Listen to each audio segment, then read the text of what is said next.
had our Enter Here retreat, our first Zazen Kai, full day sitting, last Saturday, and it was a very, very nicely attended and very strong practice. It was a bit more mature of a beginners group than I think we normally have in our Enter Heres.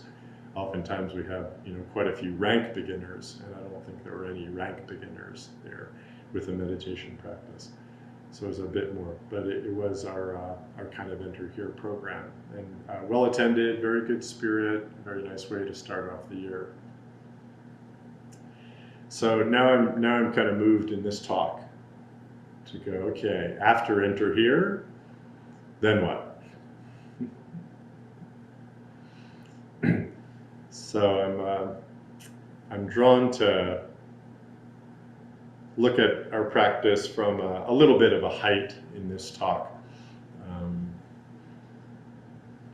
Maybe at a certain level of generality, but I'd like to appreciate our intention and our path in this Zen practice. So this Enter Here story that we based the name of that Zazen Kai on, all of you know it. A monk asked the teacher, how do I start with Zen? How do I get into it? And the teacher says, do you hear the sound of the stream? And the student says, I do. And the teacher says, well, enter Zen from there. So it's from that sensory experience, whether it's the sound of the stream, or whether it's the person shouting your name, or whether it's your own confusion, or whether it's the pain in your knee, whatever it is, that's the entry point. Okay. That's just the beginning. That's the beginning. So now we enter on a path of practice and study. Continuous path of practice and study. Studying ourselves, like Dogen said. Studying ourselves, what do we have to work with? Our sense experience, right? What's coming in through the 6 gates. It's the only thing we have to study the self. So that is the material of our study. It does go through stages, this study.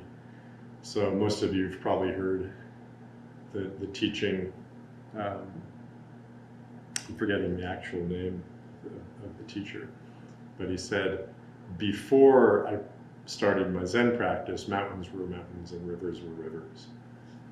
Then, after practicing for a period of time, mountains were no longer mountains and rivers were no longer rivers. Then, after practicing for another length of time, mountains were mountains again and rivers were rivers again. So that second, mountains are mountains and rivers are rivers, is very different from the first, mountains are mountains and rivers are rivers. It's a whole different relationship to sense experience. There's been a lot of self-study to move through these stages. So these are, you could say these are different relationships between the relative and the absolute, you could say. And these are actually the second stage and the third stage. Mountains are no longer mountains and rivers are no longer rivers. It's the emptiness, you could say. And then mountains are mountains again and rivers are rivers again. That's seeing the absolute in the relative. Those are 2 of the 5 ranks of Tozan. And I haven't talked much about the 5 ranks of Tozan. It's considered a pretty advanced practice in our practice. We work with them as koans after we've done the 750 koan curriculum that we do in our lineage. So it comes at the end of that. But I wanted to mention it because Shishin Roshi has just published a book, a teacher, on the five ranks, which is, I think it's the first major work on the five ranks in English by a major teacher. There was a book done 8 or 10 years ago, but this one is really great.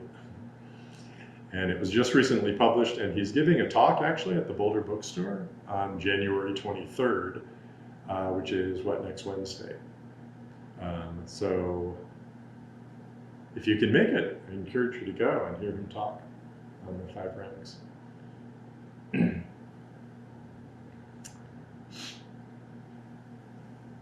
So it is the point of our practice to awaken, right? It's the point of Zen practice, to awaken to our true self. Awaken to our true self. And our true self is intrinsically wise and intrinsically compassionate. These are the two, dimensions, the two edges of Manjushri's sword, wisdom and compassion, that we talk about. Where wisdom is the substance of compassion, and compassion is the functioning of wisdom. It's a nice way to look at those things.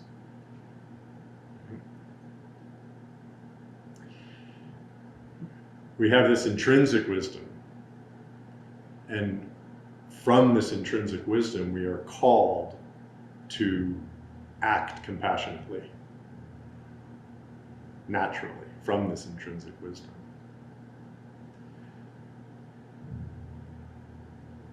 But it's all clouded over and obscured for us.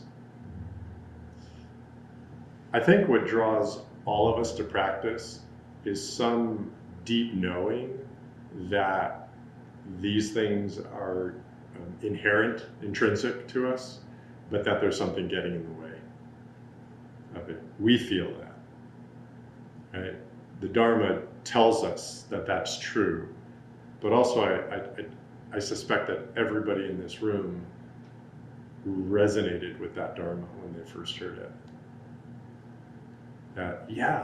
That is my deepest nature, does see things clearly, does understand, does know myself to be much more connected and one with all things than this identity that I've created and that I've operated out of. Sense it, even if we don't see it very clearly. And likewise, when we act compassionately, when we act generously, when we act responsibly, we feel it. Yeah, this is it. This is how we're all supposed to be. This is how I want to be.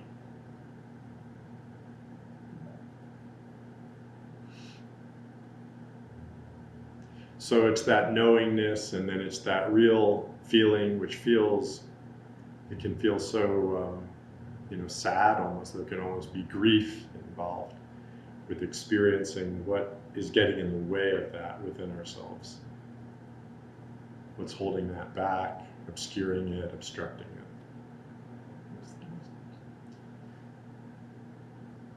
These are thick things, karma. These karmic obscurations, or I think klesha is right, the Vedic word for it is kleshas. They're very dense, they can be very thick. Many lifetimes, perhaps, of conditioned activity, action, with all the inertia and momentum that go along with those things. Present. But this practice is one of just continuous study that leads to this awakening, these awakenings, really. So we go to, we no longer, mountains aren't mountains and rivers are not rivers. Yeah, we see that emptiness. We see that there's no independent existence to anything. That's the first awakening. And then we can get attached to that, and we think that that's all there is. We can even get blissed out in that place. And then we have the second awakening, which is even bigger than the first awakening. Because now the reality of the relative world returns, fully animated by the reality of oneness.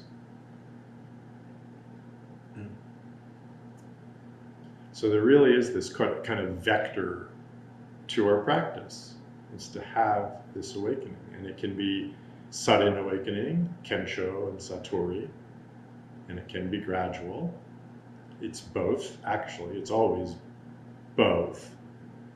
Although we don't necessarily have to have, not everybody has those kensho and satori experiences. But that's what our practice is about. It is to have deep and lasting transformation. So we are vectoring towards that. We are practicing with that intention to deepen in that way.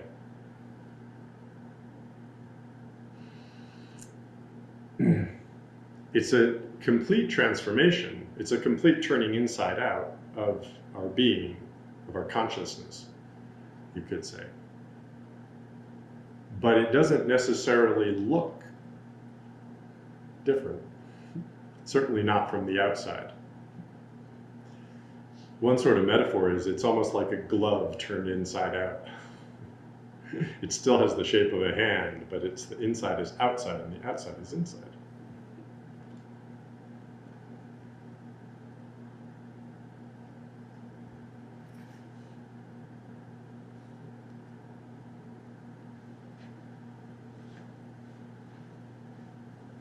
In the Diamond Sutra, Buddha has a conversation with Subhuti. He asks, can the Tathagata, which is actually the awakened one, be recognized by some material characteristic? Subhuti replies, no, world-honored one, the Tathagata cannot be recognized by any material characteristic. Why? Because the Tathagata has said that material characteristics are not, in fact, material characteristics. Wherever there are material characteristics, there is delusion. But whoso perceives that all characteristics are in fact no characteristics, perceives the Tathagata. An awakened person cannot be recognized by any outward sign or manifestation, even after that person has undergone years of patient gradual practice after awakening. Hakuin says, you will still be the same old monk you always were. You won't be doing anything out of the ordinary. Your eyes will stare out from your face from the same location as before. Your nose will be where it always was. Okay. I'm just going to put a pin in. You won't be doing anything out of the ordinary.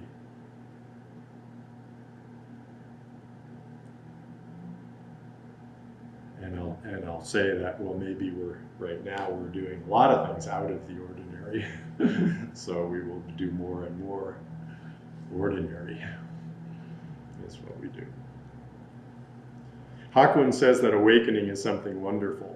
Quote, now you will be the genuine article, an authentic descendant of the Buddhas and patriarchs to whom you will have fully repaid that incalculable debt of gratitude which you owe them.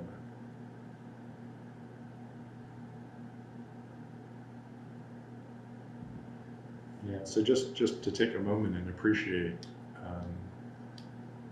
the goal and the promise of this awakening, which is the point of our practice, is to really turn our, normative identifications, our normative kind of self-sense, inside out. And to be awakened by the 10,000 things, like Dogen says. It is a completely different inner experience, but from the outside doesn't look like much. Awakening means fundamentally, so I like these comments.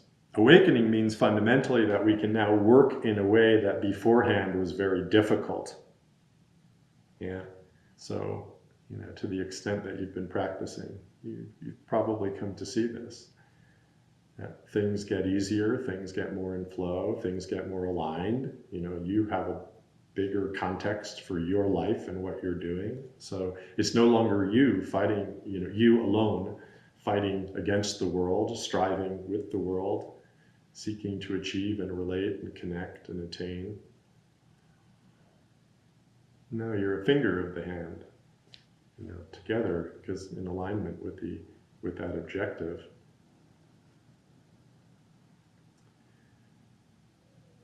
And that's a whole different experience.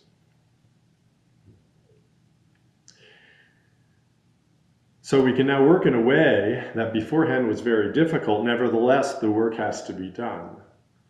So this is the next step. Enter, practice, awaken, then what? The work has to be done. Zen says that some people work and come to awakening, other people awaken and then they work, but the work has to be done. And the work is continuously and without end being done.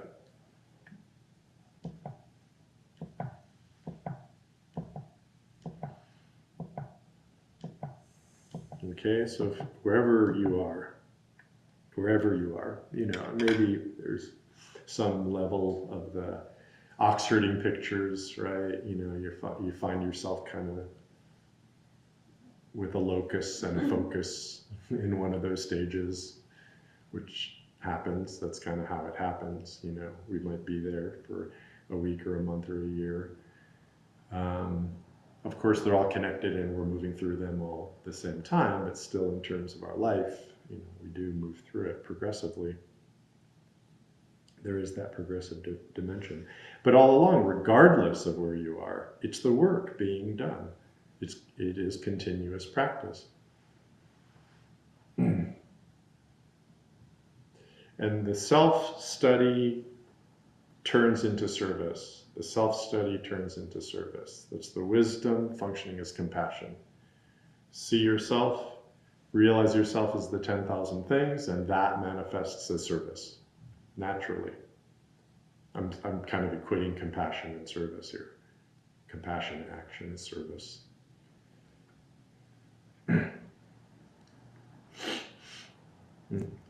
Case 86 of the Blue Cliff record.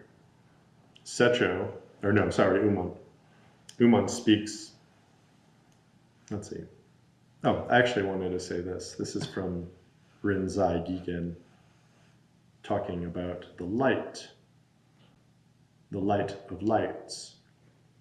Followers of the way, mind is without form and pervades the 10 directions. In the eye, it is called seeing. In the ear, it is called hearing. In the nose, it smells odors. In the mouth, it holds converse. In the hands, it grasps and seizes. In the feet, it runs and carries. Fundamentally, it is one pure radiance. Divided, it becomes the 6 harmoniously united spheres of sense. Since the mind is non-existent, wherever you are emancipated. No need and no possibility of escaping from sense experience, because the light is shining through. Uman spoke of this light to the assembly, saying, everyone has their own light shining continuously now, as of old, right now. It cannot be seen or known. If you try to see it, everything is darkness. What is your light? Then, answering for the community, he said, the kitchen pantry and the gate.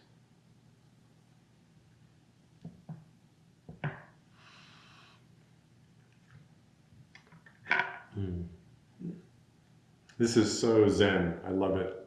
The kitchen pantry. Let's go make our meal. The gate. Let's tend to the grounds. Let's enter. Let's depart. Yeah.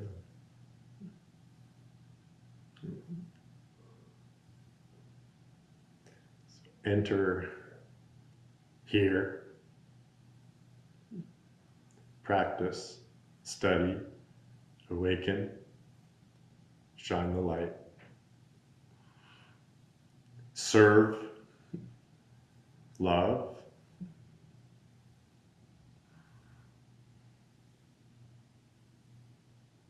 every day, every moment.